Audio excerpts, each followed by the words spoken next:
प्रणाम भैया। सलाम। तो भैया वीडियो देखी पूरा फुल एंजॉय बा। एंजॉय बा वीडियो जी वीडियो फुल एंजॉय बा। सबसे पहले भैया हम ये चैनल के सब्सक्राइब कर ली और पूरा वीडियो देखी, पूरा मजा आवे वाला बा। तो चलिए वीडियो देखी।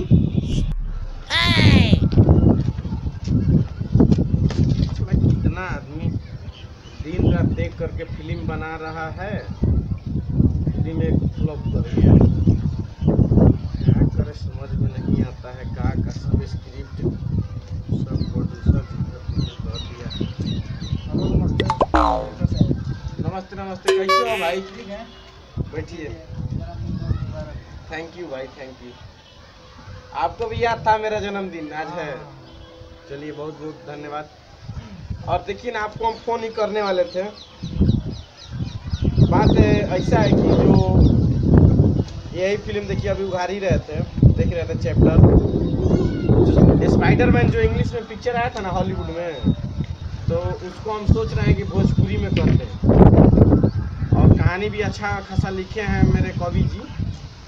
और फिल्म का नाम रखे हैं बलमुआ उड़नछू। बस वही स्पाइडरमैन के कॉपी बनवे सेम, मतलब थोड़ा डुप्लीकेट बा, बाकी सब अपन बनवे थी कहानी अलग। तो ये चलते वो में स्पाइडरमैन उड़त रहे, एमे बलमुआ भइल उड़नछू नाम बा फिल्म के। तो सब हो गई बा। देखी रउआ तो जानते हैं पार्टनरशिप में बहुत खाली काम करी जा, बहुत दिन करते बनी जा, अभी करबे करम जा, जिंदगी रही तो रवा से एगो ये मदद रहे। मदद का माने राउर काम हम करबे करीला, रउआ हमार काम करबे करीला। तो जाएगा बा काम मुंबई से काल, सुनिए कि रवा जाए वाला बनी पटना में। हाँ जाए वाला तो बात। तो पटना जाए में तनी खबर देते हम।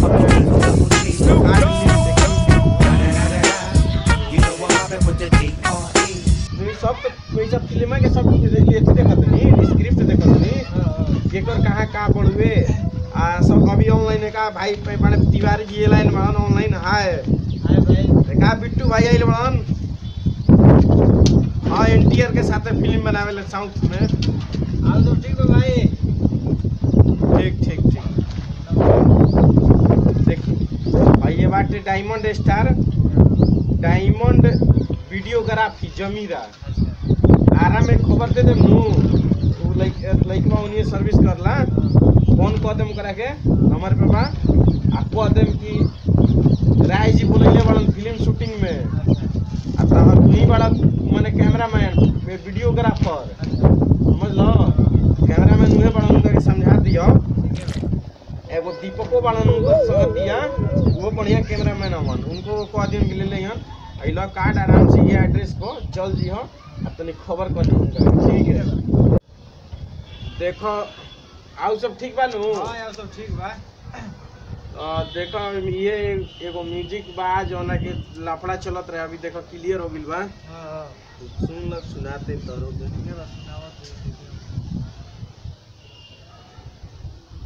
आओ ने निया वाइनियस लोग की देखने वाले घरवा में ठंडा लागत रहे, तो सोचने कि चलो ऊपर में रूम पे ऊपर चल।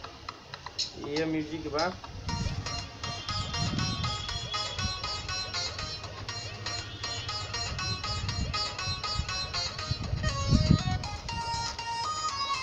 डॉक्टर साहब तनी एगो हमरो के दी। आती है हो एगो दी सुनले भाई बढ़िया दी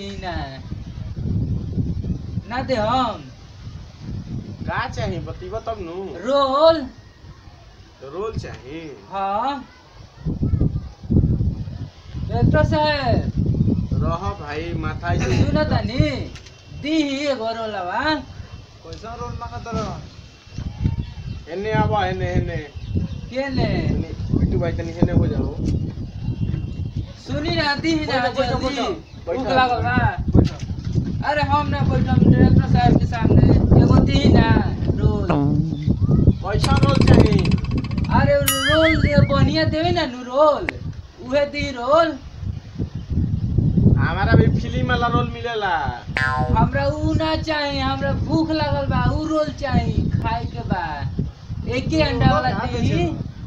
अरे मर्द तू काम मर्द पार्टनर हो के को खराब मर्द बात करत रह रोल हम अंडा बेचेला तेरा रोल वाला क्या कहत रह तू जान नहीं कि फिल्म के डायरेक्टर है एक ही अंडा ला दी भूख लगा बड़ी जोर से एक ही अंडा ला अरे मर्द तारा कहां खराब हो जमीरा तो तारा गांव में जितेंद्र बेचेला नु एक साला पर अच्छा उ तो अंडा के रोल बेचेला नु उ बढ़िया ना देवेलन अरे मर्द तारा गांव में तो बढ़िया उहे रोल खियावेला बेचेला बे चटनी ज्यादा डाल देवेलन समझाओ ना पैसा ना नहीं बारे मर्द के जे रोल मांगे अरे बिना रोल बिना अंडे ला देती गजब बड़े यार तोरा हम कहत नहीं कि जो यार माथा खराब है हम जान सुन हां हम फिल्म में रोल दीला ना समझ लो तो दी गजब भकलोल से भेंट भइल बनू रे मर्दे तोहरो में आवेला जगह फिल्म में से हमरा ही ऐसा नहीं है सर लेखक साहब कहीं ना एगो दिल लगा दी चीन वाला बा लेखक कौन दीवा दी एगो कौन का माने को अरे भूख लगल बा ई मर्दे अंडा वाला और रोल बा रोटिया में अंडा में मार के होई जे फ्राई को ना दे दो जे गोल गोल पाइप निर पका सुन ले बानी डायरेक्टर साहब दे तरन नहीं घरी और फिल्म में ना दे कोइले रह जा के लइका नून तेल मार के आ रोटिया लपेट के खाता हां उहे वाला सीन सुनानी डायरेक्टर साहब दे तरन रोल वे रोल चाहिए हां अरे मर्दे तारा के कतना कोई तू रोल ना हमनी के दिले ना दी कैसे करी ना दी अरे मारो तू काहे बानी तारा बुझाला कि ना एक खाली रे मर्दे दी ना भूख लागल बा पूर्वक ना होबो सुन ले एगो बात सुनबो बोली हम एगो बात समझाई तो समझ जीवन नु थोड़ा समझी ना समझल नु हां तो हेने सुनो बोली फिल्म देखला नहीं रहुआ के कौन हौ जो रिक्शा चलावत रहे हां ऐसे से आइडिया के ठक देले रहे सुन ना पहले हां ठीक से। समझाओ तो हम लइकन के रोल ना खियाइला हां हीरो बनाइला हीरो हीरोइन गुंडा तो हीरोइन खाली से जवान वाला रोल लगा देती अरे बाबू सब फिल्म में सब सीन देखावल जाला हां हम तो सुन लिया तबे सुना ना रोल के मतलब का होला नु हां कि रोल ना समझ लो कि हम हीरो हैं यहाँ हीरो का रोल निभावत नहीं माने हीरो का डायलॉग बोलत नहीं हां ऊपर के कहाला रोल निभावत देखते नहीं हम हीरो से ना दी मुंह ना देखला हां मुंह का देखनी कौना गोबर में से लेके आइल बड़ो अतर रुलवा दे दी हम चल जाई हीरो ना रहम तो तारा के कितना समझाई तू जोई के माथा खराब करबो दे हम किना पहले 25 रुपया दे हम तेरे के ना पूजा भाई हम हीरो बनाइला डायरेक्टर साहब ई कॉमेडी लग ठीक बड़ा का मत कॉमेडी डायरेक्टर के पागल कर देबो ना तो से स्टाइल दे लुक देखत नहीं हाँ, लेखक साहब समझदार बा रहा। सब देखत नहीं आई डायरेक्टर साहब समझते नहीं कह रुलवा दे दी हो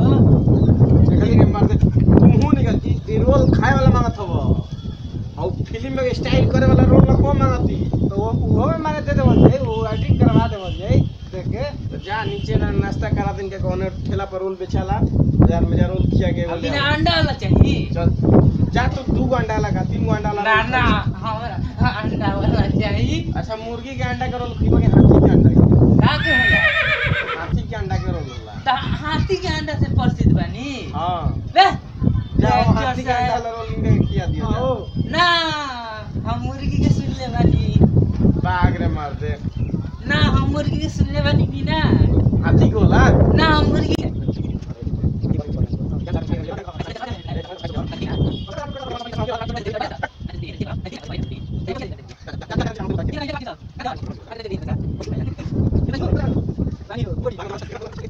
नमस्कार नमस्कार हम प्रद्युमन कुमार यादव दिनेश कुमार हम राजू साहब ना भैया ये वीडियो एंटरटेनमेंट के आती बा सब रवा सब जानते बानी अगर जो वीडियो अच्छा लागल होके तो लाइक करी शेयर करी कमेंट करी और भैया ऐसा मजेदार वीडियो देखे खातिर हमनी के चैनलवा के सब्सक्राइब कर लियो ए बगलवा में देखी जे हमार चैनलवा के नाम लिखा था नवारा जिला कॉमेडी लगर बगल में लाल से लिखल है सब्सक्राइब ओकरा के दबा दी दबाई में तो सी एगो घंटी के चिन्हासी है ओकरो के दबा दी ये चलते कि जौन वीडियो हमनी के अपलोड करम जा फट से रहा विजय जी सबसे पहले देखम और एंजॉय करम तो ऐसे ही भाई पे प्यार नहीं है, चैनल के सब्सक्राइब करिए, वीडियो को भैया शेयर करी।